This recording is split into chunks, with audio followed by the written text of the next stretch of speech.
Kenapa baca apa itu?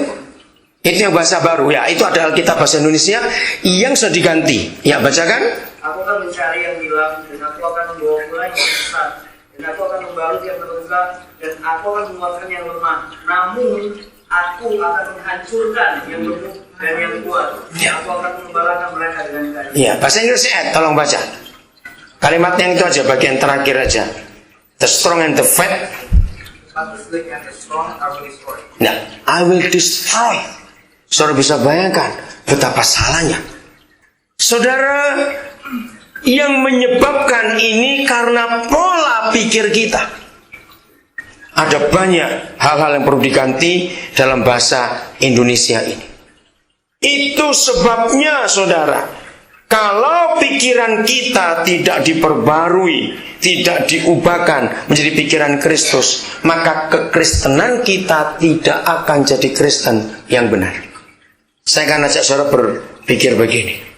Di dalam hal apa saja, untuk kita bisa memahami, bisa mengerti seseorang, kita harus tahu cara berpikirnya, bukan? Karena itu kuncinya. Kalau kita nggak bisa tahu cara berpikirnya, maka kita tidak akan bisa mengenal, memahami orang itu. Nah, apa saja yang kita dengar dan apa saja yang kita baca, saya ulangi lagi, apa saja yang kita dengar dan apa saja yang kita baca, itu pasti mempengaruhi pikiran dulu. Baru akan turun ke hati. Setelah diolah oleh pikiran, baru ke hati.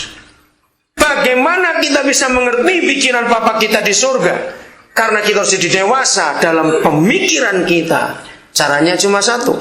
Bergaulah dengan dia dan kenali dia, maka kita akan tahu pola pikirnya bagaimana. Kalau kita nggak bergaul dengan dia, kita nggak pernah memahami dia, maka kita nggak akan merasa jalan dengan dia.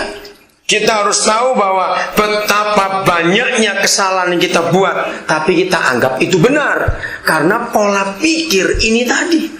1 Korintus 2 ayat yang ke-16.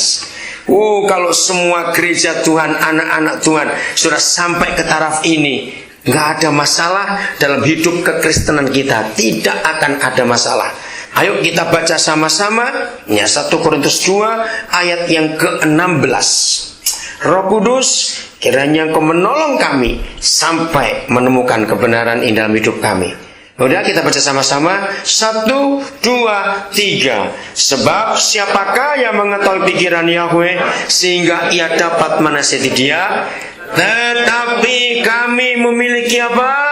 Pikiran Kristus. Ayat ini simpel sekali, tapi dampaknya kalau dia terjadi dalam hidup kita itu luar biasa. Tetapi kami memiliki pikiran Kristus.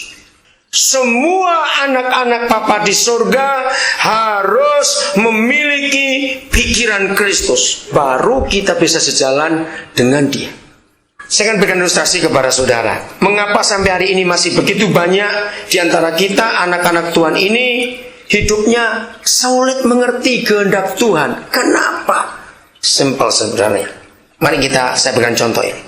Kalau ada orang yang lagi mendaki ke gunung, misalnya waktu liburan, lalu ada beberapa grup. Nah, di antara grup-grup itu ada 2 yang jadi pasangan. Tapi yang satu sudah sampai mendekati puncak. Grup yang jadi pasangan ini baru mulai mendaki. Saudara dengarkan ini baik-baik kisah ini. Dan mereka bawa radio sehingga mereka saling kontak. Lalu yang sudah sampai mendekati puncak ini mereka cerita, wah pemandangannya luar biasa di sini. Kamu lihat nggak ada sungai sebelah sana? Wah itu ada gedung bagus, ada begini. Yang di bawah ngotot, ngelihat apa? Kami nggak lihat apa-apa. Nah, bayangkan saya mau beri contoh ini. Lalu mereka berkelahi, ngotot.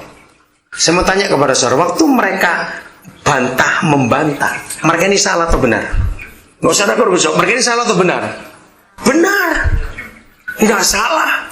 Yang sudah di atas ngotot begini, yang di bawah begitu, tidak salah. Sebab mereka ngelihat yang benar. Tapi kenapa bantahan? Kenapa ribut? Ayo jawab. Karena posisinya. Begitu pula kita dengan Bapa di surga. Kalau hubungan kita dengan dia tidak selevel, dengarkan ini. Kalau hubungan kita dengan dia tidak selevel, atau paling tidak beda dikit lah, saudara bisa bayangkan berapa banyak bantahan kita dengan dia? Betul tidak? Coba renungkan ini. Sama dengan suami istri. Maka itu kalau sudah kawin belasan tahun, puluhan tahun, masih ribut terus, berarti dua orang itu belum selevel. Dan levelnya ada di cara berpikir. Renungkan ini baik-baik. Maka itu suami istri kadang bertengkar bertobat hari ini. Kalau sudah tua-tua bertengkar terus, nanti saya cari anak-anaknya, saya kasih uang buat ring tinju, supaya 2 orang itu bertinju, nanti anaknya jadi wasitnya sudah. Tapi sudah tua-tua nggak tahu diri. Maaf. Karena apa? Belum selevel, pikirannya ini nggak sama. Yang satu terhadap uang itu nganggap gampang. Yang satu sering ketakutan. Bayangkan, ini belum yang lain-lain. Kalau ngelihat masalah uang aja beda, walaupun tidur setempat tidur, bisa bayangkan kalau nggak ribut terusin, hanya karena uang. Kenapa? Karena cara berpikirnya belum selevel. Yang satu maunya belanja itu ya kita tuh diberkati, belanja gini. Yang satu jangan, pelit,nya minta ampun. Wah, ribut terus itu. Nah, lalu bayangkan kalau dua suami istri belanja bareng, tahu hasilnya? Pasti nggak beli apa-apa. Loh, betul nggak? Pasti nggak beli apa-apa karena ribut terus. Karena belum selevel. Jadi masalah yang terbesar antara kita dengan Bapa kita di surga bukan karena kurang doa, kurang baca Alkitab, kurang ini, tidak. Kita belum sepemikiran dengan dia. Maka itu dia minta, jadilah dewasa dalam pemikiranmu. Kenapa dalam Mazmur 24? Nggak usah dibaca, kalau saudara mau lihat, boleh catat boleh. Mazmur 24, satu pasal itu saudara baca nanti. Khususnya dari ayat yang ke-3 sampai ayat yang ke-10. Mengapa Papa berfirman begini? Siapa yang boleh naik ke gunung Tuhan? Ada 4 syaratnya. Nanti baca sendiri, saya nggak bahas soal itu. Mengapa dia ngajak kita, ayo naik ke gunung Tuhan? Maksudnya supaya kita selevel dengan dia. Jangan dibawa terus. Ayo kita meningkat. Karena kalau kita tidak sampai ke situ, maka bagaimanapun juga keadaan kita secara kekristenan hebat, saudara, percayalah kita nggak akan sampai kepada pengenalan yang sesungguhnya terhadap dia. Nggak akan. Kita ambil contoh Perjanjian Lama. Kejadian pasal 25.